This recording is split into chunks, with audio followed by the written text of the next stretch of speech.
অতএব আমরা যারা মেনেছি তাহলে আমরা পুরো কোরআনটাই মেনে নিয়েছি তো। এবার আসুন এই কোরআন কি বলছে, কামেল ওলি কোথায় আছে। আমার ভাইয়েরা, যুবক জওয়ানেরা, পর্দার অন্তরালে আমার মা ও ভগ্নীগণ, আল্লাহর কালাম জানিয়ে দিচ্ছেন। আল্লাহর কোরআন বলেন সূরা ইয়াসিনের 22 পারা 21 নম্বর আয়াত, আল্লাহ পাক রব্বুল আলামিন বলেন ইত্তাবিউ মাল্লা ইয়াজআলুকুম আজরাউ ওয়া হুম মুহতাদুন। জোরে বলেন সুবহানাল্লাহ। আল্লাহর কোরআন বলছে আমি নয়, আমি শুধু আপনাদের শুনিয়ে দিই কামেল ওলি কোথায়, কার কাছে গেলে সঠিক পয়সা আল্লাহ পাবেন, কার দামান ধরলে কবরে বাঁচতে পারবেন, কার দামান ধরলে হাসরে বাঁচতে পারবেন, কোন ব্যক্তির কাছে গিয়ে সুপরামর্শ নিলে আপনি ইহকাল পরকাল আপনার জন্য শান্তি আর শান্তি হয়ে যাবে। সেই ব্যক্তির ঠিকানা, সেই ব্যক্তির সন্ধান আমার আল্লাহর কোরআন বলে দিচ্ছে ইত্তাবিউ মাল্লা আসআলুকুম আজরাউ ওয়া হুম মুহতাদুন। ও পৃথিবীর মানুষ, তোমরা কামেল ওলি খুঁজে বেড়াও, পাও না, আমার আল্লাহর কালামটা খুলে দেখো। আমি সূরা ইয়াসিনের 21 নম্বর আয়াতের 22 পারার মধ্যে জানিয়ে দিয়েছি, তোমরা ওই ব্যক্তির কাছে যাও, ওই ব্যক্তির কাছে যাও যার কাছে গিয়ে দেখবে তোমাদের সামনে দাঁড়িয়ে কিংবা বসে ওয়াজ নসিহত করে শোনাবে, দ্বীনের কথা বলবে, শরীয়তের কথা বলবে, পাক না পাকের কথা বলবে, হালাল হারামের কথা বলবে, বৈধ অবৈধর কথা বলবে, নামাজ পড়ো, রোজা রাখো, যাকাত দাও, দান করো, সাদকা করো, সুদ খেও না, ঘুষ খেও না, জিনা করো না, ব্যভিচারী করো না। এই কথাগুলো যে বান্দাটা স্রেফ মাত্র আমি আল্লাহ, আল্লাহর রাস্তায় তোমাদের কাছে শুনিয়ে দেয়, বিনিময়ে শেষে তোমাদের কাছে যারা হাত পেতে কোনো কিছু চায় না, জোরে বলেন, বিনিময়ে তাদের তোমাদের কাছে হাত পেতে যে ব্যক্তি কোনো দাবি করে না, কোনো কিছু চায় না, গ্রহণ করে না, হাদিয়া দাও, তোহফা দাও, নজরানা দাও, সালাম মুসি দাও, আপনার কদম মুসি দাও, আমার 10,000 টাকা ফি, 20,000 টাকা ফি কন্ট্রাক্ট করে যে আলেমটা আসলো না, দ্বীনের কথা, আল্লাহ রাসূলের কথা বিনা পয়সায় তোমাদেরকে শুনিয়ে দিল, আমার আল্লাহ শেষে এসে বলছেন একমাত্র মুহতাদুন, তারাই একমাত্র আমার হেদায়েতের পথে আছে। কথা কিছু বোঝা গেছে? মাইক সেটিং ভালো না হলে আর খাচড়া হবে, কিছু করার নেই। 10টা বক্স আপনার ওই মেশিন লাগালেও কাজ হবে না, মিক্সচার বাঁধার একটা ক্যাপাসিটি থাকে। ড্রাইভার গাড়ি চালাবে, যদি হেল্পারের হাতে তুলে দেন ও গাড়ি কোথায় যাবে? খালে যাবে, এটা আমরা সবাই জানি। এরকম হচ্ছে, এখন মাল বসিয়ে দিয়েছি অনেক, দেখো একবার এসে দেখবে একদম, কিন্তু মাল কাজ করবে না। যাই হোক, তাহলে যে ব্যক্তি শুনিয়ে দেবে তোমাদেরকে, দ্বীনের কথা বলবে, হাত পাতবে না, চাইবে না, সালামি চাইবে না, কদম মুসি চাইবে না, দিলেও গ্রহণ করবে না, ওহু মুহতাদুন, আল্লাহ বলছে তারাই হেদায়েতের পথে আছে, আর এই পৃথিবীর বুকে তারাই একমাত্র কামিল ওলি আল্লাহ। জোরে বলুন সুবহানাল্লাহ। এখন পৃথিবীতে হাত পাতা আছে না নাই? কন্টাক্ট আছে না নাই? আপনি এমন কোন জায়গা আছে যেখানে গেলে, যে আলেমের কাছে গেলে, দাওয়াত করতে গেলে, দ্বীনের জন্য, সরাসরি শেখার জন্য, কবর জিয়ারতের জন্য, মাহফিল করার জন্য, কন্টাক্ট ছাড়া একটিও আলেম আপনার আমার বাড়ি আসবে বলে মনে হয়? কথা বলেন না কেন আপনারা? আসবে? ওইদিকে ছেড়ে দিন না, যা হয় হোক, এদিকে দিয়ে শুনেন, মাইক না হলেও সমস্যা নেই। তো সুফি আজান গাছি রহমাতুল্লাহ আলাইহির দরবারটা তিনি বিনা পয়সায় লিখেছেন। তিনি কে ছিলেন? তিনি একজন কলকাতার বুকের মধ্যে যে সব থেকে বড় মাদ্রাসায় আলিয়া, জোরে ভাবে, কোন বংশের মানুষ তিনি? জমিদার বংশের মানুষ। ওই আজানগাছি নাজিরপাড়া গ্রাম থেকে হাতির পিঠে চেপে কম বেশি 150 থেকে 200 বছর আগে হযরত মাওলানা সুফি মুফতি আজানগাছি রহমাতুল্লাহ আলাইহির পিতা তাকে ওই মাদ্রাসায় আলিয়ায় শিক্ষা অর্জন করিয়ে মুফতি পাস করিয়েছেন। শুধু ডিগ্রি আর ডিগ্রি না, সব ডিগ্রি। মুর্শিদ যদি ডিগ্রি চাইতেন তাহলে তার এসি গাড়ি থাকতো, সুন্দর বাড়ি থাকতো, কোথাও তার যাওয়া লাগতো না। কেন 14 বছর জঙ্গলে কাটাবে? কোনো দরকার ছিল না তার। তিনি চেয়েছেন রেজায়ে মাওলাকে হাসিল করতে। জোরে বলেন সুবহানাল্লাহ। बुजुर्गी की नहीं हमको जरूरत, गुलाम अपना बनाया तू खुदाया। जोरे बोलें सुबहानाल्लाह। हजरत मौलाना आजानगाछी रहमतुल्लाह अलैहि बोलेन, दुनियार बुजुर्गी आमार दरकार नाई, दुनियार बुजुर्गी आमार दरकार नाई, दरकार नाई। আল্লাহ আমি যেন তোমার গোলাম হতে পারি। বেশি হয়ে গেছে, কমাও, তাহলে বুঝতে পারবে না কিছু।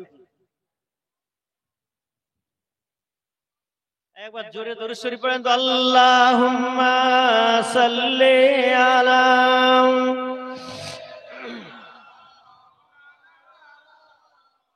ওয়ালা আলি সাইয়্যিদিনা।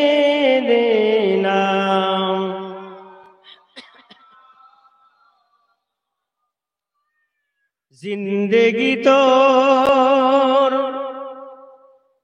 যায় রে ফাঁকি দিয়া রে সোনার আদম, জিন্দেগি তোর যায় রে ফাঁকি দিয়া। ও আমার ভাইরা, যুবকেরা, জওয়ানেরা, মায়ের পেট থেকে যখন আমরা দুনিয়ার জমিনে ভূমিষ্ঠ হয়েছি, এই দুনিয়ার জীবন আমাদের একদিন একদিন করে হায়াত বাড়ে, কিন্তু না না, কবরের জগতে একদিন একদিন করে হায়াত কমতে থাকে। আমরা খবর রাখি না। 60 বছর 70 বছর হয়ে গেল, 80 বছর হয়ে গেল, 90 বছর হয়ে গেল, কিন্তু দুনিয়ার আমরা এই দুনিয়ার 90 বছর বয়স পেয়ে মনে করি আমি অনেক বড় হয়ে গেছি, অনেক হায়াত আমি পেয়েছি। না না না, কবি বলছেন ওই আখিরাতের জিন্দেগি তোমার কমে। সূর্য সকালবেলা পূর্ব দিকে উঠেছিল, পশ্চিমে ঢলে গেল। যে বান্দাটার ইন্তেকাল হয়ে গেল, ও কবরের জগতে রাখার পর ওই বান্দাটার আখিরাতের যেটা অনন্তকাল আবাদান আবাদা, এই অনন্তকালের জিন্দেগির সবে মাত্র নব সূর্য উদয়। দুনিয়ার জিন্দেগি শেষ, আখিরাতের জিন্দেগির সবে সকাল হয়েছে। খবর দেওয়ার জন্য, হিসাব দেওয়ার জন্য রেডি হয়ে যাও আমার ভাইরা। হযরত মাওলানা সুফি মুফতি আজানগাছী রহমাতুল্লাহ আলাইহি, তিনি এমন একজন সম্ভ্রান্ত পরিবারের সন্তান। এই মাদ্রাসায় আলিয়া পাস করার পর তার পিতা ছিল রকিবউদ্দিন ফারুকী রহমাতুল্লাহ আলাইহি, যার বংশ হলো ইসলামের দ্বিতীয় খলিফা আমিরুল মুমিনিন হযরত ওমর ফারুক রাদিয়াল্লাহু তাআলা আনহুর বংশধর। বংশ যদি ভালো না হয় সমস্যা আছে না নেই? আছে। তো ওমর রাদিয়াল্লাহু তাআলা আনহু, তার বংশটা কেমন? তারই বংশের মধ্যে 37 নম্বর মহাপুরুষ হযরত মাওলানা আজানগাছী রহমাতুল্লাহ আলাইহি মাদ্রাসা আলিয়া পাস করলেন। তানার পিতা রকিবউদ্দিন ফারুকী কোথায় থাকতেন? আমার আপনার দয়ার নবীর রওজা পাকের খাদেম তিনি ছিলেন। ছেলে খেলা ব্যাপার নয়,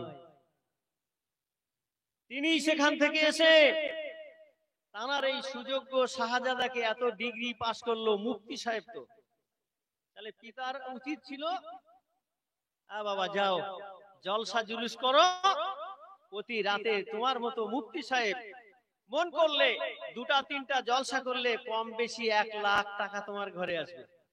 ভাই কথা ঠিক কিনা? না, নিয়াতে যদি ভেজাল হয়ে যায় সব বরবাদ হয়ে যাবে। হযরত রকিবউদ্দিন ফারুকী রাহমাতুল্লাহ আলাইহি তিনি চিন্তা করলেন মুফতি শুধু পাস করলে হবে না।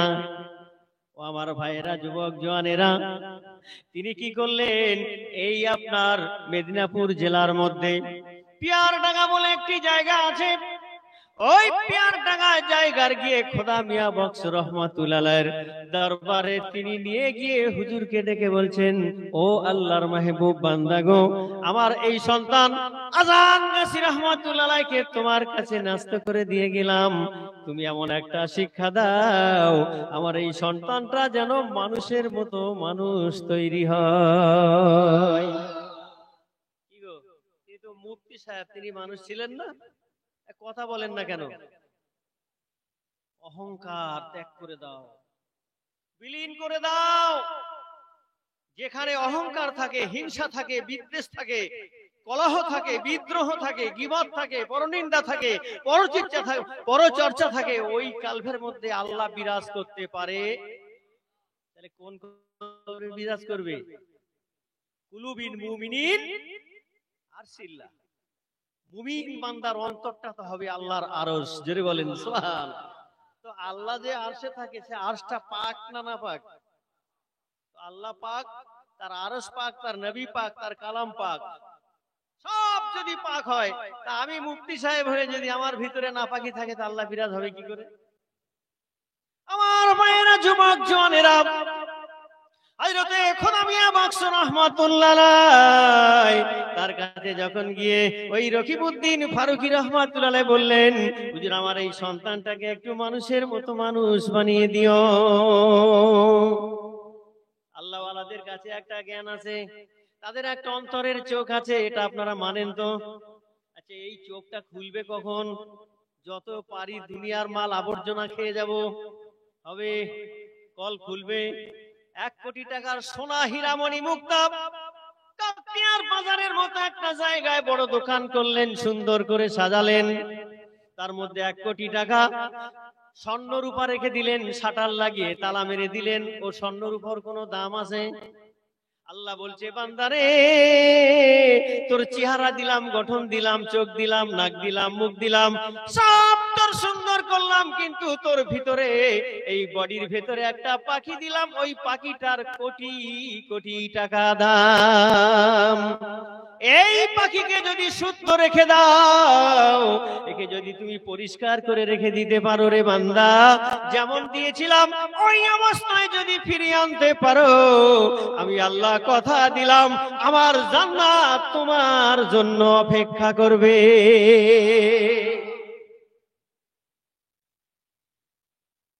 পিয়ারাডাঙ্গায় গিয়ে খোদা মিয়া বক্স রহমাতুল্লাহ আলাইহি বলছে, হুজুর আমার এই সন্তানটাকে দিয়ে গেলাম, একটু মানুষের মতো মানুষ বানিয়ে দিয়েন। খোদা মিয়া বক্স রহমাতুল্লাহ আলাইহি তার কালভের মধ্যে কাশফ জারি ছিল। জোরে বলেন, এই কাশফওয়ালা চক্ষু আছে আমাদের? নেই। শুধু পীরের দাবি করলে হবে না, লাকাব দিলে হবে না, বড় টাইটেল লাগালে হবে না, কোকিলকণ্ঠী বক্তা হলে হবে না। আমি যে এই জায়গাটা আপনাদের কাছে নসিহত দিতে এসেছি, এখানে যত মানুষ বসে আছেন সবাই নামাজ পড়েন তো? কথা বলেন। সবাই রোজা রাখেন তো? দিন সারা শরীয়ত মেনে চলেন তো? কারো বাড়িতে সুদ ঘুষ বন্ধন নেই তো? তাহলে আমি এখন সবার কাছ থেকে যদি কালেকশন করে আমার মতো বক্তা পকেটে মাল পুরে নিয়ে চলে যাই, আর সেটা নিয়ে গিয়ে যদি খানা বানা কিনিয়ে যদি বিবি বাচ্চা আমিও খাই, কালবের মধ্যে শাটার পড়বে না উঠবে? কথা মনে হয় বুঝতে পারেন নাকি? হ্যাঁ, শাটার ডাউন থাকবে, যত স্প্রিং এ গিরিশ লাগাও মাল উঠবে না, ওটার কোনো লাইন নেই। সুফি আজান গাছি রহমাতুল্লাহ এই জন্য তিনি বলেছেন, আগে হালাল খানা খাওয়ার আল্লাহ তাআলা রাসূলকে বলছে, ইয়া আইয়ুহান নবী কুলু মিন আরদি হালালান তাইয়্যিবা, হে আমার রাসূল তুমি আগে হালাল মাল ভক্ষণ করে তারপর আমার ইবাদত করো। সেই কথাটাই তো মুর্শিদ আমাদের বলছে, তোমরা হালাল খানা খাবে, তো স্প্রে গিরিশ যদি লাগাতে দেরিও হয় ও সাটার উঠেই যাবে। আর জোরে বলেন না সুবহানাল্লাহ। সাটার যখন উঠে যাবে তো রাসূল বলছে, ইত্তাকু ফিরাসাতিল মুমিন, খবরদার, আল্লাহ রাসূল বলছে মুমিন বান্দার অন্তরের যে চোখ আছে না, এই চোখটা থেকে তোমরা সাবধান থেকো। তো যদি জিজ্ঞাসা করি ইয়া রাসূলুল্লাহ কেন, তা বলছে ওদের চোখটা ইয়ানজুরু বিনুরিল্লাহি তাআলা, আল্লাহর নূর হয়ে গেছে। জোরে বলুন সুবহানাল্লাহ। আচ্ছা, এই নূর দিয়ে আমার আপনার কাছে যে দোকানের টর্চ লাইট ব্যাটারি যত কোম্পানির নামি দামি হোক, মারলে কত দূর যাবে? কথা বলে না কেন? 1 মাইল 2 মাইল 5 মাইল, এর বেশি আর যাওয়া সম্ভব না। আর আল্লাহ রাসূল বলছে মুমিনের অন্তরে যে আল্লাহ নূর বিরাজ করে দিয়েছে, ওর দৃষ্টি পৃথিবীর এক প্রান্ত থেকে আরেক প্রান্ত যাবে। তাকে তো বলে কামিল ওলি আল্লাহ, তাকে বলে জামানার মুজাদ্দিদ, বিশ্ব বরেণ্য জামানার মুজাদ্দিদ। মুর্শিদ বলেন, সুফি আজান গাছি রহমতুল্লাহ আলাইহির দামানটা যারা ধরলো, অর্থাৎ তার আদেশ হুকুমগুলো যারা মানলো, তারা নূহ আলাইহিস সালামের কিস্তির মধ্যে উঠে গেল। এই আখেরি জামানায়, ফিতনার জামানায়, নূহ নবীর জামানাতে তিনি দোয়া করেছিলেন, আল্লাহ তাআলা 40 দিন আসমানি বালা জমিনি বালা হলো, তাকে বললেন নূহ তুমি একটা কিস্তি তৈরি করে নাও। তো কিস্তি যখন তৈরি হয়ে গেল, কিস্তিটা রেখে দিল। নূহ আলাইহিস সালামকে আল্লাহ আদেশ করলেন, তুমি জোড়ায় জোড়ায় সবাইকে বলে দাও যারা এই কিস্তিতে উঠবে তারাই বেঁচে যাবে। যখন এই হুকুম জারি করলো, মানুষ অট্ট হাসি হাসলো। হেসেছিল না হাসিনি? অট্ট হাসি হেসে তারা কি করলো, সেই বিশাল বড় নৌকা, তো নৌকার মধ্যে টয়লেট করতে করতে করতে একবার কানায় কানায় করে ফেলেছে। একদিন নূহ আলাইহিস সালাম এসেছেন, এসে নৌকাটা দেখে এত মনটা খারাপ হয়ে গেল, আল্লাহ তুমি যে বললে এর মধ্যে আহরণ করার জন্য জোড়ায় জোড়ায়, কিন্তু এরা তো পায়খানা করে করে ভরে ফেলেছে। আল্লাহ বলছে, ও নূহ ও চিন্তা তোমার নয়, ও চিন্তা তোমার করার দরকার নাই, যারাই আবর্জনা ময়লা করেছে ওদের দিয়ে হিসাব করাবো। জোরে বলেন না সুবহানাল্লাহ। এক মহিলা, অনেক বয়স, হুকুম জারি করে দিল ওই এলাকার বাসী, না আমরা নূহর কিস্তিতে উঠবো না, গিয়ে গিয়ে সব পায়খানা করে ভরে দাও। যদি কেউ বাইরে কোথাও অন্য জায়গায় টয়লেট করো, তাহলে তার কঠিন শাস্তি দেওয়া হবে। মানুষ ভয়ে, ওই উঁচু উঁচু নৌকায় সিঁড়ি লাগানো আছে, উঠতে পারে না, মানুষ তার উপরে গিয়েই টয়লেট করে। এক বৃদ্ধা মহিলা, সেও ভয়ে আস্তে আস্তে উঠে টলমল খেয়ে ওই পায়খানার ওই নৌকার মধ্যে পড়ে গেছে। তার গায়ে ছিল কুষ্ঠ রোগ, পড়ে যখন ডুব দিয়ে পায়খানা থেকে ডুবে উঠেছে, তো আল্লাহ তার কুষ্ঠ রোগ ভালো করে দিয়েছে। বুড়ি তো একবার আনন্দে আত্মহারা, সে বুড়ি ছিল, এখন আর বুড়ি নেই, সে যুবতী হয়ে গেছে। নিচে নেমে আসছে যখন, মানুষ দেখে চিনতে পারি না, গো কে তুমি? আর বলো না, ওই নূর নৌকার যে আমি ওখানে টয়লেট করতে গিয়েছিলাম, ওর মধ্যে পড়ে যাওয়ার পরে আমার হালাতটা এরকম হয়ে গেছে। ব্যাস, এই খবর সারা জায়গায় ছড়িয়ে যেতে মানুষ শুধু এসে যার পায়খানা তারাই খাওয়া শুরু করে দিয়েছে। ইতিহাস অনেক লম্বা। এই করতে করতে একবার পুরো পায়খানা সব সাফ হয়ে গেল, নৌকা পরিষ্কার। এরপরে কিছু শ্রেণীর মানুষ এসেছে, তারা এসে বলছে, আরে আমরা পাবো না কিছু? বলছে, হ্যাঁ, ওর মধ্যে নাম, পানি দিয়ে যে তক্তার যে খিলেন করা জয়েন্টে জয়েন্টের ভিতরে যে ঢুকে আছে ওগুলোও বের কর। কাঠি দিয়ে একবার পরিষ্কার করে পানি দিয়ে ধুয়ে মুছে সব পরিষ্কার করে দিলেন। আল্লাহ বলছে, এবার শুরু হবে, নূহ তুমি রেডি হয়ে যাও। আসমান থেকে বালা শুরু হয়ে গেল, জমিন থেকে বালা শুরু হলো। তার বেটা কেনানকে দাওয়াত দিলেন, মুখ ফিরিয়ে নিল, মানলো না। কিন্তু পিতা তো মনের মধ্যে তো একটা কষ্ট থাকে। যতই আমরা বলি যে ও সন্তান কথা শোনে না, ওর প্রতি আমি নারাজ, কিন্তু মনে মনে তার একটা মায়া মহব্বত থাকে। যখন আসমানি বালা জমিনি বালা নূহ আলাইহিস সালাম সন্তান কেনানকে বললেন, এই তুমি এই নৌকায় ওঠো, নাহলে বাঁচার কোনো উপায় নাই। বলছে, না না, অত উঁচু পাহাড়ে উঠবো, কোনো সমস্যা হবে না। আল্লাহ তাআলা এমন বালা শুরু করলেন, এক টানা 40 দিন তার স্ত্রীও পড়লো না কালেমা, ওই নবীর কথা মানলো না, তার সন্তানরা মানলো না। ওই পাহাড়ের চূড়ায় গিয়ে থাকবে বলে উঠলো, ব্যাস দুনিয়া শেষ হয়ে গেল।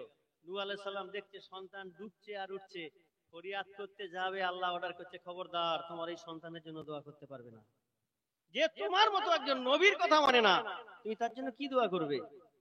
কিতাবের মধ্যে এসেছে, যখন ওই 40 দিনের প্লাবন যখন নিচে ডাউন হয়ে গেল, পানি নিচে নেমে গেল, বিরাট বড় একটা 3 মাসের কঙ্কাল ওই পাহাড়ের চূড়ায় পাওয়া গিয়েছিল। তাহলে এর দ্বারা কি বুঝতে পারি আমরা? আমার ভাইয়েরা, যুবক জওয়ানেরা, কামেল মুর্শিদ বলেন, যে ব্যক্তি এই বর্তমান ফিতনার জামানায়, আখিরি জামানায় যারা সুফি আজান গাজী রহমাতুল্লাহ আলাইহির হুকুমের এই মজলিস পেয়ে গেল, তারা কঠিন বিপদ থেকে বেঁচে গেল। নূহ নবীর কিস্তির মধ্যে উঠে গেল। ওই নূহ নবীর কিস্তিটা লেগে গিয়েছিল জুদি পাহাড়ে। আল্লাহর ওলি বলেন, হযরত মাওলানা সাবল সিঙ্গাপুরী রহমাতুল্লাহ আলাইহি বলে গেছেন, বাবা যারা 5 ওয়াক্ত নামাজ বিনা কাজায় পড়বে, এই কোরআনের ওজিফা পড়বে, হালাল খাবে, তাকওয়া পরেজগারি করবে, নারীরা পর্দায় থাকবে, স্বামীর হুকুম মানবে, কোরআনের ওজিফা পড়বে, কোরআন পড়বে, 5 ওয়াক্ত নামাজ পড়বে, কামেল মুর্শিদি বলে নূহ নবীর কিস্তি জুদি পাহাড়ে লেগে গেল, আর এই দরবারের মুরিদরা আল্লাহর জান্নাতের মেহমান হয়ে যাবে। এই কাজগুলো করলে তবে তো হবে নাকি গো? আমার ভাইরা, যুবক জওয়ানেরা, হযরতে খোদা মিয়া বখশ রাহমাতুল্লাহ আলাইহি, তার পিতা যখন রকিবউদ্দিন ফারুকী বলল, হুজুর আমার সন্তানটাকে একটু মানুষের মতো মানুষ বানিয়ে দিও, তিনি সঙ্গে সঙ্গে কাশফের মধ্যে চলে গেলেন। জোরে বলেন সুবহানাল্লাহ। কাশফ জারি হয়ে গেল। কাশফের মধ্যে গিয়ে হযরতে খোদা মিয়া বখশ রাহমাতুল্লাহ আলাইহি দেখেন, বাবা এত বড় একটা হস্তি, কোরআন তার সিনার মধ্যে, এত বড় একটা মুফতি, এমন একজন শিক্ষিত ডিগ্রি পাশ করা মাওলানাকে আমার কাছে এনে তার পিতা বলছে একটু সঠিক শিক্ষাটা দিও। তিনি এখন পরীক্ষা করতে লাগলেন। খোদা মিয়া বখশ রাহমাতুল্লাহ আলাইহি হযরত মাওলানা আজান গাজী রাহমাতুল্লাহ আলাইহিকে ডাক দিয়ে বলছে, ও সুফি সাহেব, আমার কাছে এসো বাবা, যদি আমার দরবারে থাকতে হয়, আমার কাছ থেকে যদি কিছু তোমাকে গ্রহণ করতে হয়, তবে পীর আর মুরিদের সম্পর্ক হওয়া লাগবে, না হলে কিন্তু হবে না। হযরত মাওলানা আজান গাজী রহমাতুল্লাহ আলাইহি বলেন, হুজুর কি করতে হবে বলেন?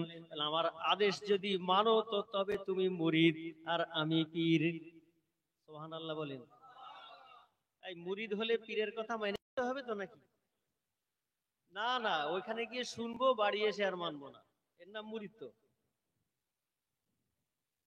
কারা মেনেছে? হযরত মাওলানা আজান গাজী রহমাতুল্লাহ আলাইহির কথা যিনি জানে, প্রাণে মনে একিনে দিলে কালবে জায়গা করেছে, আল্লাহ পাক তার দরবারের প্রথম খলিফা মুয়াজ্জিন বানিয়ে দিয়েছে। মাওলানা আজান গাজী রহমাতুল্লাহ কথাটা যখন মুয়াজ্জিন হুজুর কেবলা শুনিয়েছে, তো ওই দরবারের খলিফা আফিসি হুজুর কেবলা হয়ে গেছে। আফিসি হুজুর কেবলা যখন দুই হুজুরের কথা শুনিয়েছে, তো ওই দরবারের 35.5 বছর গদিনসীন সাবল সিঙ্গাপুর হুজুর কেবলা হয়ে গেছেন। এবার 4 মুর্শিদের কথা শুনে ফয়েজ ও বরকত নিয়ে এখন ওই হুজরা মোবারকের মধ্যে বৃষ্টির বর্ষণ, আল্লাহ তাআলার খাস রহমত তার প্রতি নাজিল হচ্ছে। বর্তমান হুজুর কেবলা মাস্টার সাহেব দামাত বরকাতুম, জোরে বলেন সুবহানাল্লাহ। এর নাম পীর আর মুরিদের সম্পর্ক। আমরা মানতে পারি না, আমরা পারি না। নামে শুধু রেখে দিয়েছি, হুড়াহুড়ি করে যাই আর আসি, কাজ খুঁজে পাই না। প্রকৃত মুরিদ যারা হবে, এই ওজিফা যারা পড়বে, একটিও মানুষ কি পুরুষ কি নারী বলতে পারবে না যে এই ওজিফা পড়ার পর সুফি আজান গাজী রহমাতুল্লাহ আলাইহিকে আমি স্বপ্নে দেখিনি। এই দরবারটা হক না না হক, এই কোরআনের ওজিফা পড়লে তবেই আল্লাহ জানিয়ে দেবে, তবেই আল্লাহ জানিয়ে দেবেন যে আমরা কোন দরবারে আছি, কোন সিলসিলার মধ্যে আছি। ও ভাই, এখন তো ইন্টারনেট হয়েছে লকডাউনের পর থেকে, তাই না? লকডাউনের পর থেকে ইন্টারনেট হয়েছে, মা বোনেরা হুজুর কেবলাকে প্রতি সপ্তাহে দেখছেন, কিন্তু এর আগে তো দেখার সুযোগ ছিল না। তৎকালীন সময় একজন মহিলা এরকম মজলিসে এসে হোক বা তার এলাকার কোনো মানুষে হোক, এই দরবারের ওজিফা নিয়ে মহিলাকে দিয়েছে। মহিলা সেই অজিবে, এরা কথা বলছে না, শুনছে, এরা গল্প করছে, ওরা শুনতে আসেনি তো কার বাড়ি কি হয়েছিল, এই সব গল্প করতে আসে। তো মহিলা সেই ওজিফাটা পেয়ে কি করলেন, তিনি 5 ওয়াক্ত নামাজ পড়েন, পর্দা করেন, স্বামীর খেদমত করেন, কোরআনের ওজিফাও আমল করেন। একদিন স্বপ্ন হয়ে গেল, সুবহানাল্লাহ জোরে বলেন। এই ওজিফার কার্ডে লেখা আছে স্বপ্ন হবেই হবে, তবে খানা হালাল খেতে হবে। আমাদের যাদের স্বপ্ন হয় না, আমাদের রিজিক ভালো নেই, এই কারণে ওজিফার স্বপ্ন হয় না। কুশিদা হুজুর কেবলার সময়ে পীর ভাইয়েরদের লাইন লেগে থাকতো মুলাকাতের জন্য।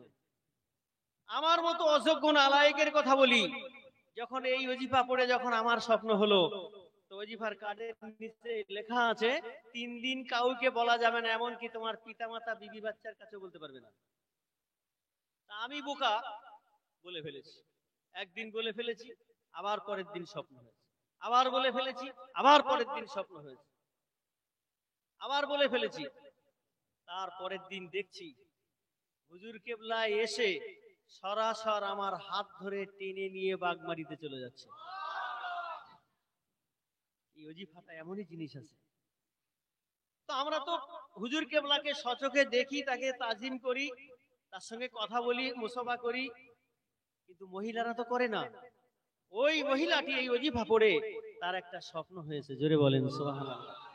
ওজিফার কার্ডের নিচে লেখা 3 দিন কাউকে বলা যাবে না। তো তিনি কি করলেন, তার এলাকার মানুষদের কাছে 3 দিন পর রবিবারে তারা যাবে, তাদের একজনকে ডেকে বললেন, আমি এরকম ওজিফা পড়ে আমার একটা স্বপ্ন হয়েছে, তুমি একটু গিয়ে হুজুর কেবলার কাছে এই খবরটা দিয়ে দিও। একটু ভালো করে শোনেন, ওজিফা কেন পড়বো আমরা? রং তামাশার বায়ান বক্তৃতা রাত দিন শুনছি, কাজ কিছু হচ্ছে না, যতক্ষণ শুনছি ততক্ষণ বেরিয়ে গেলে যা কি তাই, কোনো কাজ হচ্ছে না। মহিলার কথাটা নিয়ে গিয়ে হুজুর কেবলার দরবারে সেই পীর ভাইটা গিয়ে বলবে, কয়েকজনের পেছনে আছে। হুজুর কেবলা তার কাশফ 24 ঘন্টা জারি থাকতো। সাবল সিংহাম হুজুর কেবলার কথা বলছি, 24 ঘন্টা সে কাশফের মধ্যে থাকতেন। আল্লাহ তাআলা তার সিনার মধ্যে এমন নূর দান করেছিল যে তার এমন কোন হেন ছোট থেকে বড় এমন কোন মুরিদ মোতাক্কের তার আওলাদেরা কোথায় কি করে না করে, আমার মুর্শিদ সেটাও খবর রেখে দেন।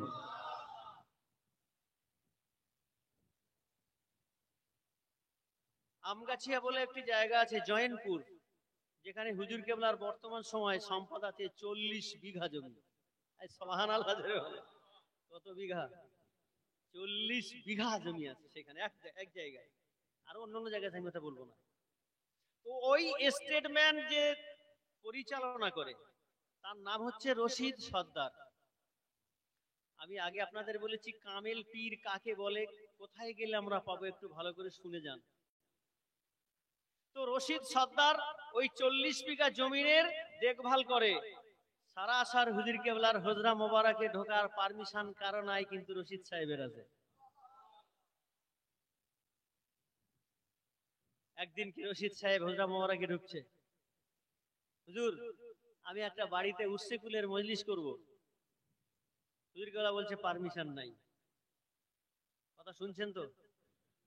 ভালো করে শোনেন, কামেল ওলি কাকে বলে? পকেট মারা নয়, যা দেবেন নিয়ে নেবে না, রাসফাতাল মুমিন, আল্লাহর বন্ধু তারা, যেটা বলেন সুবহানাল্লাহ। এরকম কামেল ওলি আল্লাহর কাছে যখন আপনি মুরিদ হচ্ছেন, তো জেনে রেখে দেন আপনি পাওয়ার হাউস, অর্থাৎ আল্লাহর ইমানের নূরের সাথে আপনার কানেকশন হয়ে গেছে। হুজুর কালা বলছে পারমিশন নাই। রশিদ সর্দারের চোখ লাল হয়ে গেছে, আমার উসিকুল হবে, পারমিশন নাই। বাইরে বেরিয়ে এসেছে, বাইরে বেরিয়ে এসে ওযু করেছে, 2 রাকাত নফল নামাজ পড়েছে। নামাজ পড়ে মোনাজাতের মধ্যে বলছে, আল্লাহ গো আমার উসিকুল হবে না। মোনাজাত করে আবার হুজুর কেবলার কাছে মোলাকাতে এসেছে, হুজুর আমি একটা উসিকুল করব, বলে পারমিশন নাই। রশিদ সর্দারের চোখ আরো লাল হয়ে গেছে। 2 বার যখন হয়ে গেছে, রশিদ সর্দার ব্যালেন্স রাখতে পারছে না, আমার বাড়ি উসিকুল হবে না মানেটা কি? তিনি আবার নামাজ পড়ে আবার এসেছে, হুজুর আমি একটা উর্সিকুল করব, পারমিশন নেই। 3 বার যখন বলে দিয়েছে, বলুন তো তারা ঠিক ব্যালেন্সে আছে?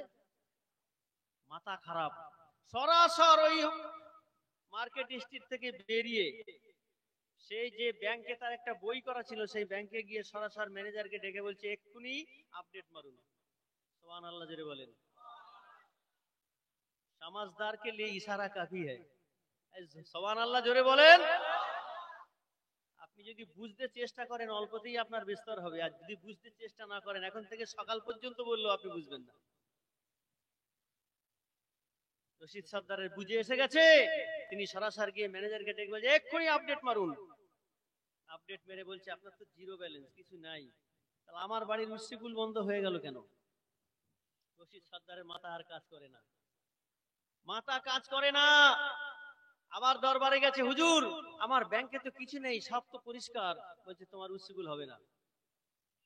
বাড়ি গেছে, বাড়ি গিয়ে আসরের নামাজ পড়ে বিবিকে ডেকেছে, ছেলেদের ডেকেছে, বৌমাদের ডেকে বলছে এখন থেকে মাগরিবের নামাজের পর আমার ঘরের মধ্যে সবাই এসে হাজির হবে। মাগরিবের নামাজ পড়ার পর ছেলে, ছেলের বউ, তার স্ত্রী সবাই এসে হাজির। রশিদ সর্দার চোখ মুখ লাল তার হয়ে গেছে, আমার বাড়ির উর্সিকুল বন্ধ হয়ে গেল কেন? তোমরা কে কোথায় কি করেছো, নামাজ কাজা করেছো না কি করেছো বলো। কামেল ওলি আল্লাহর নজর কোথায় একটু ভালো করে শুনে রাখেন। তার স্ত্রী বলছে আমার তো কিছুই নেই। ছেলেদের তোমাদের, আমার তো কিছু নেই। স্ত্রী ছেলের বউ বলছে, বললাম না আমাদের কিছু নেই। এতে একটা বৌমা চুপ করে আছে। এই তুমি চুপ করে কেন, তোমার কি সমস্যা? ভয়ে কাঁপছে, দরজার পাশে দাঁড়িয়ে বলছে আব্বা আমি একটা সেভিংস অ্যাকাউন্ট করেছি আপনার ছেলেকে না জানিয়ে। এইটাই তো কাল হয়েছে, আমার বাড়ির উর্সিকুল বন্ধ হয়ে গেছে। ও ভাই, কামেল ওলি আল্লাহর নেক নজর কোথায় কোথায় থাকে? আমরা 1000 2000 5000 মানুষকে ডেকে নিয়েছে, বড় কোকিল কণ্ঠী বক্তা নিয়েছে, মনে করি কি কন্টাক্ট করে ওয়াজ নসিহত করে মানুষকে একদম সব পাইয়ে দিয়ে যাব। হযরত মাওলানা আজান গাছি ওই রকম কামেল ওলি আল্লাহ নয়। তিনি বলছেন তোমার পিতার জন্য সওয়াব রাসানি করবে, তোমার মায়ের জন্য সওয়াব রাসানি করবে, ফি সাবিলিল্লাহ আল্লাহর রাস্তায় করো। ওই উর্সিকুলটা ওই সওয়াব রিসাটি তোমার পিতা মাতার শুধু হবে না, 1,24,000 পয়গম্বরের সওয়াব রাসানি হবে। পৃথিবীর যত মুমিন মুমিনা ঈমানদার পুরুষ নারী কবরে আছে তাদের সওয়াব রেশানি হবে, তোমার পিতামাতার সওয়াব রেশানি হবে, তোমার আওলাদ যারা কবরবাসী তাদের সওয়াব রেশানি হবে, বিশ্বের যত মুমিন বান্দা আছে তাদেরও সওয়াব রেশানি হবে। জোরে বলুন সুবহানাল্লাহ। তবে বাবা টাকাটা যেন তোমার হালাল টাকাটা হয়। এই হালাল ব্যতীত তোমার কোন দোয়া, মুফতি কেঁদে কেঁদে যদি চোখের পানি ঝরিয়ে দেয়, পানি শুকিয়ে রক্ত ঝরে, তবুও মুফতির দোয়া কবুল হবে না যদি মুফতি সাহেবের কলটা পরিষ্কার না থাকে, খানা হালাল না থাকে, গায়ের এই পোশাকটা যদি হালাল টাকার না থাকে। কথা বুঝতে পারছেন? মাওলানা আজান গাছি রহমাতুল্লাহ আলাইহি এরকম একজন কোয়ালিটি পূর্ণ কামিল পীর, জোরে বলেন সুবহানাল্লাহ, যিনি মানুষকে সংশোধন করার জন্য আল্লাহ তাকে পাঠিয়েছে, সংশোধন করে দিতে। ভুল পথে আছো, ছেড়ে দিয়ে সংশোধন হয়ে যাও। আমার ভাইয়েরা, যুবক জওয়ানেরা, ওই মহিলার খবরটা হুজুর কেবলার কাছ পর্যন্ত যখন চলে গেল, আল্লাহর ওলি হযরতে সাবল সিঙ্গাপুরি রাহমাতুল্লাহ আলাইহি শোনার পর বলছে বাবা সলিমউদ্দিন, মহিলার তকদিরটা বড় ভালো। আর একটু জোরে বলুন, মহিলার তকদির ভালো। ওই পীর ভাই জিজ্ঞাসা করে হুজুর মহিলার তকদির কেমন করে ভালো হয়ে গেল? আল্লাহর ওলি হযরতে সাবল সিঙ্গাপুরি রাহমাতুল্লাহ আলাইহি বলছে বাবা ওই মহিলা যে স্বপ্নটা দেখেছে, মহিলা স্বপ্নের কথা কিন্তু তোমার কাছে বলে নাই, শুধু বলেছে একটা স্বপ্ন দেখেছি হুজুর কেবলার কাছে বলো। আমি আল্লাহর ওলি হযরত মাওলানা আজান গাছি রাহমাতুল্লাহ আলাইহির মুরিদ সাবল সিঙ্গাপুরি রহমতুল্লাহ আলাইহি জানিয়ে দিলাম, ও বাবা শুনে রেখে দাও, ওই মহিলার খ্বাবটা হলো, মহিলা স্বপ্ন দেখেছে একটা নৌকা নদী দিয়ে ভেসে ভেসে চলে যায়। কিন্তু বাবা ওই যে নৌকা ভেসে চলে যাচ্ছে, নৌকার মাঝখানে একজন ব্যক্তি বসে আছে, জোরে বলেন, আর চারজন দুই দিকে দুজন করে বসে নৌকার ডাঁড় বেয়ে বেয়ে টেনে নিয়ে যায়, জোরে বলেন সুবহানাল্লাহ। আল্লাহর ওলি হযরতে সাবল সিঙ্গাপুরী রাহমাতুল্লাহ আলাইহি বলেন, ও পীর ভাই, ওই মহিলার তাকদীর এত ভালো, এই কোরআনের ওজিফা যে বারহাক সত্য তার প্রমাণ মহিলাকে দিয়ে দিল। আল্লাহর ওলি হযরতে সাবল সিঙ্গাপুরী রাহমাতুল্লাহ আলাইহি বলছেন, ভাই রে, ওই মহিলাকে গিয়ে জানিয়ে দিও, ওই মহিলা এই কোরআনের ওজিফা পড়ার কারণে আল্লাহ তাআলা নবীর দিদারটা নসিব করে দিয়েছেন। নৌকার মাঝখানে যিনি বসেছিলেন তিনি হলেন বিশ্বনবী মুহাম্মদ রাসূলুল্লাহ। আর চারজন দাঁড় বেয়ে নিয়ে যাচ্ছে, একজন ছিল আবু বকর রাদিয়াল্লাহু তাআলা আনহু, একজন উমর রাদিয়াল্লাহু তাআলা আনহু, একজন উসমান গনি রাদিয়াল্লাহু তাআলা আনহু, আর একজন ছিলেন হযরতে আলী কারিমুল্লাহু ওয়াজহু। অর্থাৎ নবীর দিদার হলো তার প্রধান চারজন খলিফা সাহাবী, ওই মহিলার তাদেরও দিদার নসিব হয়ে গেল। এই ওজিফা সেই ওজিফা এখনো আছে, তখনো ছিল, যদি বলেন সুবহানাল্লাহ। তখনো ছিল, এখনো আছে, কিন্তু এখন কাজ আমরা পাচ্ছি না কেন? আমাদের ভিতরে সব ভেজাল ঢুকেছে, আর মহিলারা নিয়ে আমল করছে, কিন্তু ওদেরও কাছে ভেজাল ঢুকেছে। সব দেখবেন ঘর ঘর বন্ধন, এলআইসি, সাহারা। বাদ আছে? কথা বলে না, বাদ আছে? আল্লাহর রহমত আসবে কোথায়? কোথা দিয়ে আসবে? আসার কোনো রাস্তা নেই, সব বন্ধ হয়ে যাচ্ছে। এই জন্য আমার ভাইয়েরা, সুফি আজান গাছি রহমতের একটা মানুষকে কিভাবে একটা মানুষের মতো মানুষ তৈরি করেন, তো খোদা মিয়া বক্স রহমতুল্লাহ আলাইহি বলছেন, ও সুফি আজান গাছি রহমতুল্লাহ আলাইহি, শোনো, তুমি যদি আমার মুরিদ হতে হয়, আমার দরবারে থাকতে হয়, তোমার আব্বা যে বললো, তা তুমি একটা কাজ করো, মুর্শিদ পরীক্ষা করছে তার ছাত্র মুরিদকে, এর ভিতরে কতটা অহংকার আছে। বলছে, বাবা শোনো, আমার দরবারে আমার যত ভক্তবিন্দু আসবে, যত মুরিদরা আসবে, তাদের জুতাগুলো কি তুমি গুছিয়ে রাখতে পারবে? এই কথা শুনছেন তো নাকি? একজন মুফতি সাহেবকে অর্ডার করছে তার দরবারের মুরিদদের জুতা গুছানোর পারমিশন।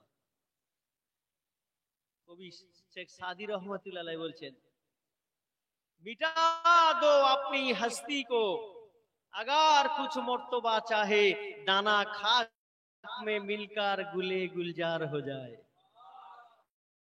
কবি শেখ সাদি বলছেন কোরআনের তাফসীর, যে তুমি অহংকার মিটিয়ে দাও, দিয়ে দানা খাক মে, একটা দানা জমিনের মধ্যে দেয়া হলো, দানা জমিনটা হলো খাক, এবার একটু পানি দিলেন, আল্লাহর রহমতে গাছ বেরিয়ে অসংখ্য ফল ফুল যেমন ভরে গেল।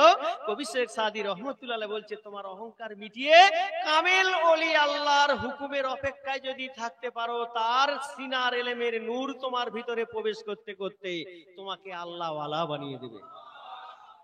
এটাই তো কামেল ওলি আল্লাহদের সিস্টেম। খোদা মিয়া বক্স রহমতুল্লাহ আলাইহি বলছে, মুফতি সাহেব, আমার এই দরবারের মুরিদ মোতাক্কিদের জুতো গুছিয়ে তাকে রাখতে হবে। হযরত মাওলানা আজান গাছি রহমতুল্লাহ আলাইহির ভিতরটা কেমন ছিল, তিনি সঙ্গে সঙ্গে বললেন, আলহামদুলিল্লাহ, আমি এই কাজ করতে রাজি হয়ে গেলাম। আচ্ছা, জুতো গুছানো কাজটা ভালো কাজ না খারাপ কাজ? নিকৃষ্ট কাজ না জুতা গুছানো? আচ্ছা, ওই ব্যক্তিটার ভিতরে আর অহংকার আছে? তিনি লিখেছেন, বিনা পয়সায় দিন ও দুনিয়ার শান্তি ও মঙ্গল রুহানি তরক্কির উপায় হয়। নিঃস্বার্থ খালেস আল্লাহর রাস্তায় তিনি এই হাক্কানি আঞ্জুমান, তার এই স্টেটকে তিনি আল্লাহর রাস্তায় ওয়াকফ করে দিয়ে গেছে, বলেন সুবহানাল্লাহ। 2.5 বছর হুজুরের দরবারে ছিলেন, থাকার পর হুজুর একদিন ডেকে খোদা মিয়া বক্স রহমতুল্লাহ বলছে, ও সুফি, যাও বাড়িতে চলে যাও, বলছে হুজুর এত তাড়াতাড়ি ছুটি দিচ্ছেন কেন, আমার কি কোনো দস্তুরুটি হয়েছে? না বাবা বাড়িতে চলে যাও। হুজুর এত তাড়াতাড়ি? আরে বাবা যাও, বীজ আমি লাগিয়ে দিয়েছি, সময় হলে ফল হবে। মুর্শিদ এমন বীজ দিয়ে দিয়েছে, বাড়ি এসে আর তার সংসার করতে ভালো লাগে না, আর ভালো লাগে না। তিনি একটা হুজরা বানালেন, সেখানে ইবাদত করেন। তানার পিতা বিবাহ দিল, একটা সন্তান হলো। এরপর তিনি কি করলেন, তারপরেও এই দুনিয়াটা তার আর ভালো লাগছে না। অবশেষে তিনি কি করলেন, এই নাফসকে আল্লাহমুখী করার জন্য, আল্লাহ রেজায়ে মাওলা হাসিল করার জন্য তিনি 18 নম্বর বাগমারি মানিকতলা, যেখানে ফতে আলী ওয়াইসি রহমতুল্লাহর মাজার আছে খালের এপারে, আর ঠিক তার ওপারে আছে সুফি আজান গাছি রহমতুল্লাহর মাজার। ওই রাস্তাতেই আব্বাস মিয়ার একটা মসজিদ ছিল। যখন দুখু মিয়ার মসজিদে হুজুর কেবলা নামাজ পড়তে যে যখন তার উপর অত্যাচার করা হলো, মসজিদে ঢুকতে দেয় না। চিন্তা করতে পারবেন, হুজুর কেবলা নামাজ পড়বেন, জুম্মার নামাজ, মসজিদে ঢুকতে দেয় না। কেন? ও বিনা পয়সায় এমন প্রচার করছে, আমার ঝাড়ফুঁক, তেল পড়া, পানি পড়া বন্ধ হয়ে গেছে। এক কথা বুঝতে পারছেন? এখন এই সিস্টেম আছে না নেই? আমার মসজিদের দরবারে আছে নাকি? তিনি বললেন বাবা আল্লাহর গোলাম হয়ে যাও, আল্লাহই তোমাদের শেফা দান করবে। এই কথা শুনে মানুষ উপকার পাচ্ছে, তার দুঃখ মিয়ার কাছে আর কেউ যাচ্ছে না। এখন তিনি কি করলেন, লোক লিলিয়ে দিলেন, বলে আমার পথের কাঁটা সরিয়ে দাও। তাহলে কে? না ওই সুফি সাহেব। আর এমন সুফি সাহেবের কাঁটা সরাতে গেছে যার সঙ্গে দুদিকে দুটো রয়্যাল বেঙ্গল টাইগার থাকে। কেন? তিনি ওমরের বংশধর, ওমরকেও পাশে রয়্যাল বেঙ্গল টাইগার থাকতেন।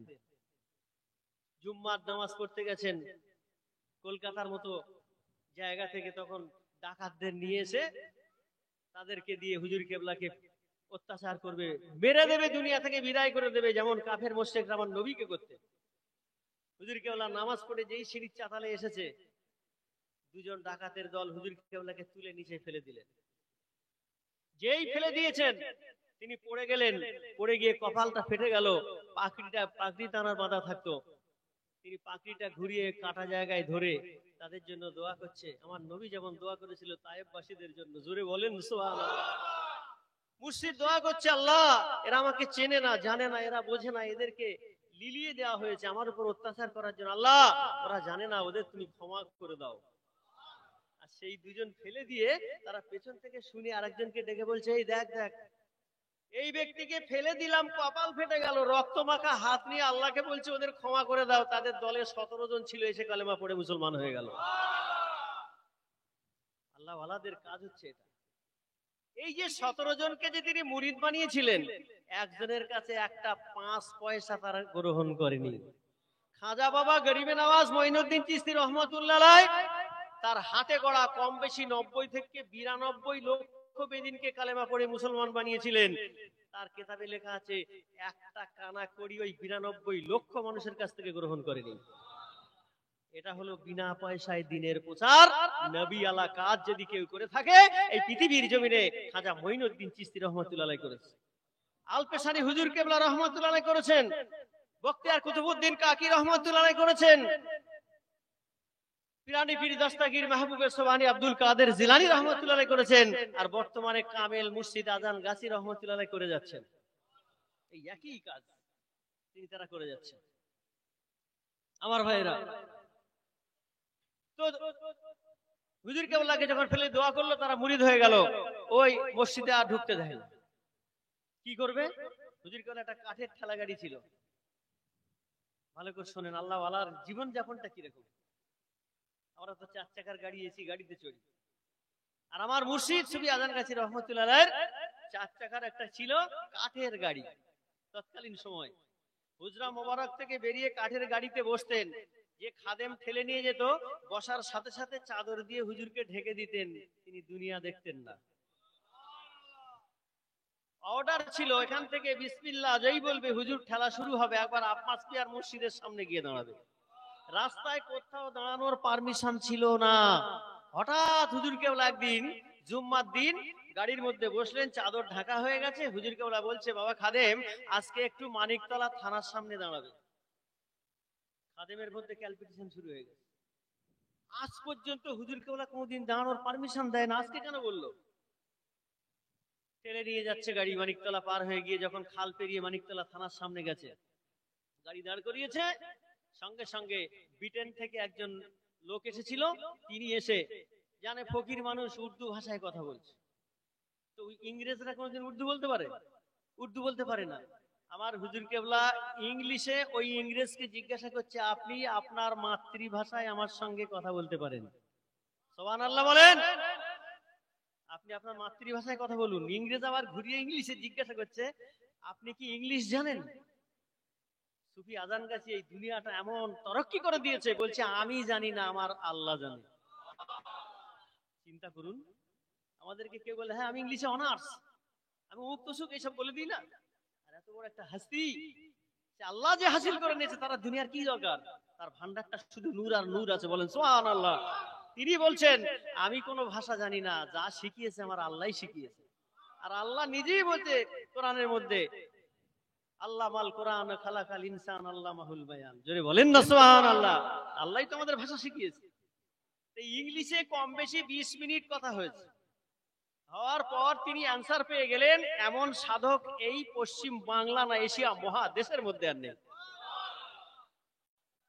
তো তিনি কথাবার্তা বলার পর তিনি বললেন, আপনার নামে যে এফআইআর হয়েছে শিয়ালদার কোর্টে, আমি তাকে এমন কলম চালিয়ে দিয়ে যাব, আপনার মতো সুফির সঙ্গে বেয়াদবি করার নজিরা সে পেয়ে যাবে। বলে হুজুর কেবলা নামাজ পড়তে গেলেন, শিয়ালদার কোর্ট থেকে চিঠি আসছে, হাজিরা দিতে হবে না? হুজুর কেবলা বলছে ওই চিঠি আমি হাতে দেব না, পিয়নকে ফেরত দাও। একবার দুবার তিনবার চলে যাওয়ার পর একবার কি হলো, জজ সাহেব পিয়নকে বলে দিচ্ছে এই চিঠি দিয়ে ফকিরকে বলবে অবিলম্বে জানে শিয়ালদার কোর্টে এসে হাজির হয়, তা না হলে কিন্তু অ্যারেস্ট করতে বাধ্য হবে। কামিল ওলি আল্লাহ কাকে বলে একটু শুনুন। পিয়ন এসে খাদেমকে ডেকে বলছে এই চিঠিটা ফকির সাহেবকে দিয়ে অবিলম্বে যেন শিয়ালদার কোর্টে হাজিরা দেয়। হুজুর কেবলার কাছে চিঠি নিয়ে যাওয়া হয়েছে। আল্লাহ বলছে ওরে বোকা, ও দুনিয়ার মানুষ, ওই যে ভোজরার মধ্যে যে বন্ধুটা বসে আছে না, ও আমার বন্ধু, আর ওর হাত আমার হাত, ওর পা আমার পা, ওর চোখ আমার চোখ, ওর জিভ আমার জিভ, ওর জবান আমার জবান, ও যেটা বলে আমার কথা বলে, ও যেটা শোনে আমার কানে শোনে, ও যে চোখ দিয়ে দেখে আমার চোখ দিয়ে দেখে, ও যেটা ধরে আমি আল্লাহ আমার হাত দিয়ে ধরে, আমার পায়ে হেঁটে হেঁটে যায়। জোরে বলেন। সুফি আজান গাছি রহমতুল্লাহ বলছে আমি ওতে হাত দেবো না, এই পিয়নকে ফেরত দিয়ে দাও। বলছে হুজুর এবার তো খুব ধমক দিচ্ছে। বলছে অবিলম্বে আপনাকে হাজিরা দিতে হবে।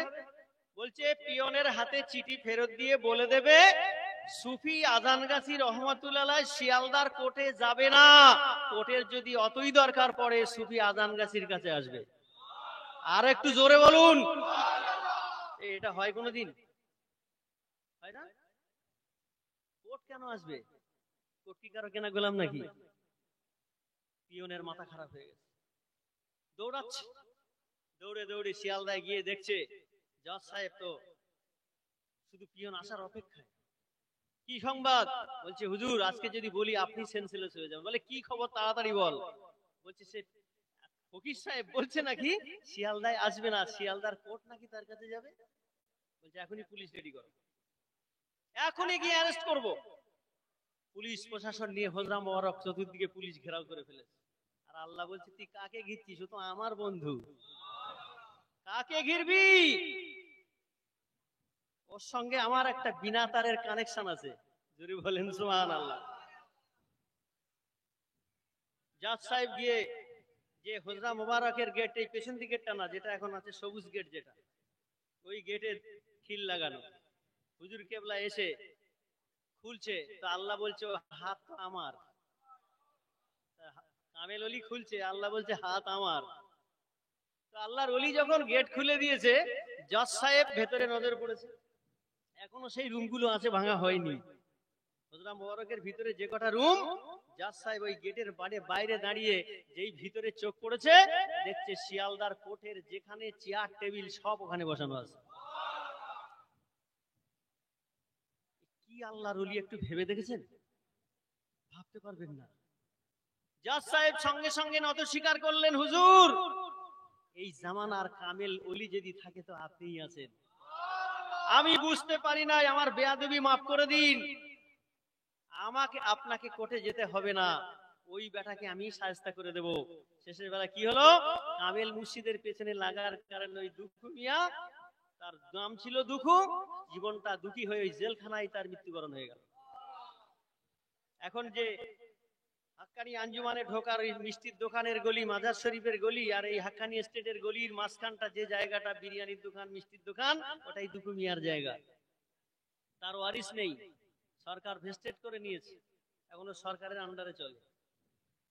আর আমার মুর্শিদ সুফি আজান গাছি রহমতুল্লাহ, তিনি পীরে কামেল, তিনি এই পৃথিবীর মানুষকে এই কোরআনের দাওয়াত দিয়ে, বিনা কাজার নামাজের দাওয়াত দিয়ে, হালাল খানার দাওয়াত দিয়ে, সুদ মুক্ত জীবন করার দাওয়াত দিয়ে আজ পৃথিবীতে এই ময়নাতে নয়, আপনার এই এটা কি আলিনান, আলিনানে নয়, 24 পরগনা নয়, হাওড়া হুগলি নদীয়া এমন কোন জায়গা নাই, তাম পৃথিবীর অলিতে গলিতে আনাচে কানাচে সুফি আজান গাছি রহমতুল্লাহর মুরিদদের সিনার মধ্যে ঈমানের নূর প্রজ্বালিত হয়ে গেছে। এই ইসলামের বাণী ওয়াজিনরা এবং পীর ভাইয়েরা এই কোরআনের ওজিফার দাওয়াত তারা সর্বত্র জারি ও সারি করে দিচ্ছে, বলুন সুবহানাল্লাহ। যাই হোক ভাই, টাইম অনেক হয়ে গেছে, এখন ওজিফা হবে, উরসুকুল হবে, দোয়া হবে। আমরা প্রত্যেকেই একটু ধৈর্য ধরে বসবো। শুরু করতে দেরি হলে শেষ হবে দেরিতে, এক কথা ঠিক কিনা? তা প্রতি জায়গায় আমি দেখি মাগরিবের নামাজের পরে শুরু না হোক, অন্তত এসার আগে ওজিফাটা হয়ে যাক, তাও হয় না। এই করতে করতে মানুষ তো পিছিয়ে যাচ্ছে। এটা যদি চালু করা হয় তবে তো মানুষ আসবে। আবার 2 জন 5 জন যাই থাকুক, তাদের নিয়ে ওজিফাটা হোক না, এইটা হতে বলে আর পারা যায়নি। কেন হয় না কি আমি কিছু বুঝতে পারি না। যাই হোক, আল্লাহ আমাদের সবাইকে এরকম কামেল ওলি আল্লাহর নামান ধরে থাকার, তার আদেশ হুকুম মেনে চলার আল্লাহ যেন আমাদের সবাইকে তৌফিক দান করে।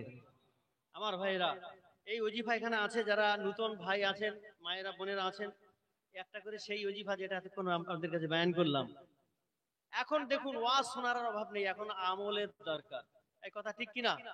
ওয়াজ শোনার আর কোনো দরকার নেই, এখন ও সাহাবীদের জীবনী, ওলি আল্লাহর জীবনী শুনছি, তো হবেই হবে। কিন্তু আমল যদি মানুষ ঠিক করে করতে না পারে, এবং সেই আমল করে কোন পাত্রে রাখবে, তার পাত্রটা তো ভালো করা দরকার নাকি ভাই? পাত্র ভালো করা দরকার নেই? আপনি পাত্রে পানি ভরে রাখছেন, সকালবেলা খাবেন, উঠে দেখছেন ফাঁকা হয়ে গেছে, তো আপনি সারা জীবন আমল করে করে রাখলেন, কিন্তু আপনার পাত্র তো পরিষ্কার নেই। ওটাকে পরিষ্কার করে রেখে দিন। এই পরিষ্কার করাটাই হলো হালাল খানা খাওয়া, তাকওয়া অর্জন করা, পরেশগারি করা। আল্লাহ আমাদের সবাইকে শোনার থেকে বলার থেকে বেশি বেশি করে আমল করার তৌফিক দান করেন। এই কোরআনের ওজিফা একটা করে নিয়ে যাবেন।